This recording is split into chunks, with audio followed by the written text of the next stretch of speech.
Hey guys, it's Tara. I want to talk to you more about the neck without talking so much about the neck. So last week and the week before, we talked about how to engage the back neck muscles. So often most of us are really tight around the sides and the front, and what we can do to help that is engage the back muscles, the back posterior neck muscles. So I had you lie on the floor, press your head into the floor and lift the chin. You can imagine doing this with your hand or even against the wall. Engaging the back of the neck is huge. It will help soften the throat, soften the sides of the neck. So that's a huge, huge component. If you haven't seen those, maybe check them out later, but you can still apply this. So the other part of the neck are the shoulders and the arms. So what they're doing greatly contributes to what you feel here. If your neck or your shoulders are way up here and it's just extra, extra tight, what we can do to kind of counteract that is to begin to engage other parts of the shoulder, other parts of the arms. So this is overworked. This is underworked. For example, if you were to take your arms out to the sides and shake them, most of us have this like loveliness here. It's super fun, flattering. So if you were to just shake it away, notice how much it moves, how much it jiggles. The arms, the hands are like totally free and everything's soft, right? And most of the time what's happening is this is kind of overworking. So we want to get to a point where we can shake the arm with this being tone. So if you were to be here, all of a sudden there's no shaking, right? There's at least less shaking. So what I'm doing is engaging the posterior side of the arm, underneath the arm, and underneath the shoulder. What that's going to do is the same thing it did for the neck. When we engage the back, it softens what's overworking. So now the other piece is engaging under the arm into the lats, engaging up even into the armpit and softening the traps, right? So those guys overwork way too much. So today we're just going to talk about how to do that, and then next week we'll get more into a practice and how to put it all together. So I'm just going to give you like little pieces of that today. So starting with the hands lifted, I want you to curl one finger in at a time, but not into a fist. So we're not going into a tight fist like so. We're not getting into a fight, hopefully, today. So instead curl one finger in at a time, starting with the pinky. And then as the fingers come in, they don't touch. So there's space, about a finger width space in between each and every finger. The thumb is going to rest on top of the pointer finger, and it's almost like you're aiming a remote. Push the thumb out away from you. That will engage the top line of the body. What's going to get the underneath is the pinky pulling back. The pinky pulls back towards the body. And if you're weak under here, you can engage and pull the pinky towards you as the thumb presses out.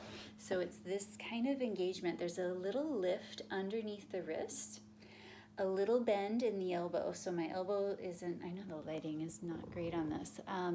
The elbow isn't locked forward. It's my elbow locked, but there's like a little bend. And then there's also a hollow underneath the armpit. Armpits, yeah. So here are my armpits soft. This is kind of what it looks like without me doing anything. I'm just lifting my arm from the top, not engaging the bottom at all. My armpit is kind of naturally a little bit hollow.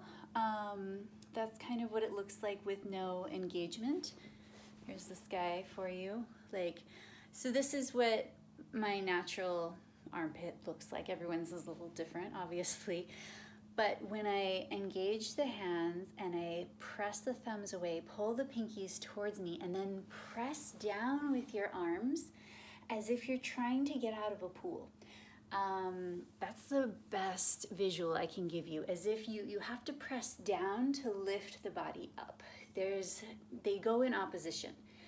if you're climbing up a big rock and you have to press down to get the body up, that's what we're doing. We need to engage underneath, so press down. So again, curl one finger in at a time, thumb points away from you, pinky pulls towards you. The hands can stay here with the palms facing each other, or you can rotate the palms down.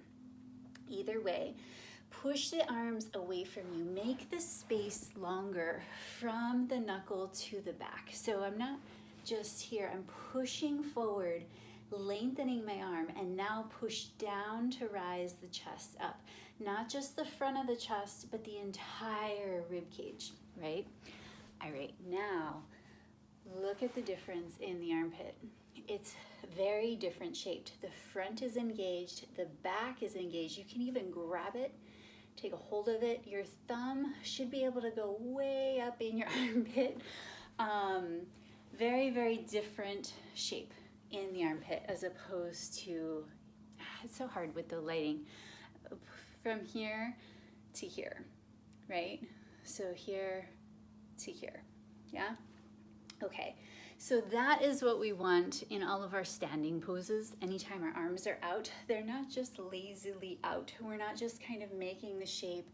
Anytime we're kind of floating here, it's not just, this is what I look like more relaxed. Now if I push down and push out, but also I'm lifting up, it's like the arms are fully engaged. You can see all of a sudden the lats are engaged, underneath the arm is engaged. If you were to press it, it's tone and strong as opposed to that loveliness. So difference between, you know, soft and strong. So it's not like we have to walk around all day like so, but learning to engage under here will help your neck tremendously. If you can't find it here, I'm going to give you a couple other ways you can find it. You can bring the hands to meet, so same seat hands, curl one finger in at a time, thumb comes on top, and then put these two knuckles to meet the center of the pointer fingers. The thumbs are still pressing towards each other. Now you're not going to press your hands together so much that it hurts. Don't do that. But press them together enough that you can almost lift and tone these lats here, right? Press them into each other. Now pull the hands towards the belly. And then we'll try a couple pulses. Exhale, sit back. Inhale, rise. Keep the throat long. Neck is long. Arms are toned.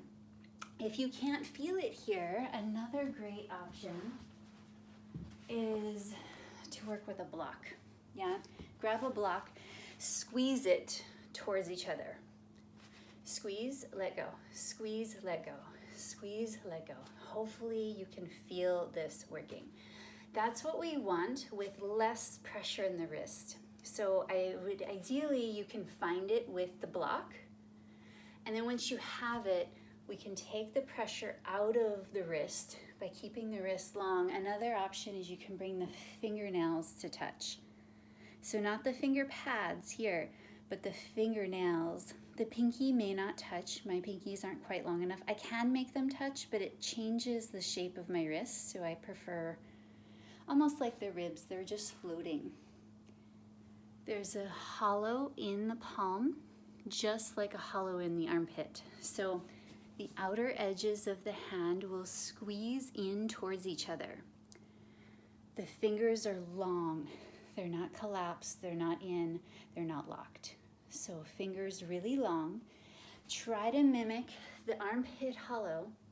Same hollow, like look how far my finger can press in as opposed to, like we're trying to, if you could hold a tablespoon of water in your palm, that's what we're going for, right? Same idea here. All right, so moving to the floor. Once you have that, let me see, I'm on a weird setup today. Let me see if I can get this. Sorry guys. Last little bit on the floor. So we talked about the palm here. Same idea when you're on your mat. So same exact idea. I want you to think about the outer edges of the palm squeezing in, and you're gonna squeeze here all the way over to here. as the hands are down, press the finger pads down. The fingers aren't super wide, they're more cupping like this. And then you can find a gentle pulse forward and back, making sure the shoulders do not go past the wrist. Elbows have to press wide here. If the elbows become narrow, all of a sudden I feel it immediately in my wrist. So press the elbows wide, push the ribs up, and then all of a sudden you can feel the lat super strong, super engaged. You can press your thumb up into your armpit, right? A little pulse forward and back. Pull the hands towards the knees. See if you can tone not only the belly, but the back of the arm too. Another exercise we can do is just little pulses in the hands. So I'm lifting the heel of the hand and pressing the finger pads down. This knuckle right here, for me, has a tendency to lock. We don't want any of them to. So keep an eye on your knuckles, on your hands. Make sure all of the joints are really soft. Ideally, no joint is locked and locked in any way. All right. Find your pulse forward and back. Widen the elbows, widen the ribs, and see if you can keep the neck really long as you pulse forward and back. Have you lost the back of the arms? Go back to the back of the arms. Engage, soften, breathe. Notice what's overworking and see if you can soften that. Option to tuck your toes, lift the knees, make this a little bit stronger without losing the back of the arms. Keep your focus on the back of the arms for today. Press the elbows wide, press the finger pads down, squeeze the heels of the hands in towards each other. Keep the ribs lifted. Keep the neck long even as the hips sit back. Cool, bring the knees down without dropping the ribs, little pulses. All right, another one that I like, come to a seat, monkey in a barrel kind of hands, Hercules grasp, whatever you want to call it. Top hand comes, and then I'm not pulling the hands apart with so much force it hurts my hands, but I'm pulling more with the elbows, toning the back of the arms, little pulses here. And you can feel the back of the arms working. Switch the hands. And today is just about kind of reawakening that part of the arm. Next week we're gonna get more into some more movement, but today I just want you to find it because it's tricky to find those areas that have been asleep for a while, right? Like they've been asleep for a good while for most of us. So yeah, awakening is a challenge sometimes. Reach out with any questions you may or may not have. Or I guess if you don't have them, don't reach out. But let me know how this feels for you, and if you still have trouble finding those muscles, I can get more into things with you in class. So, all right, good to see you all. Have a good day. All right, bye.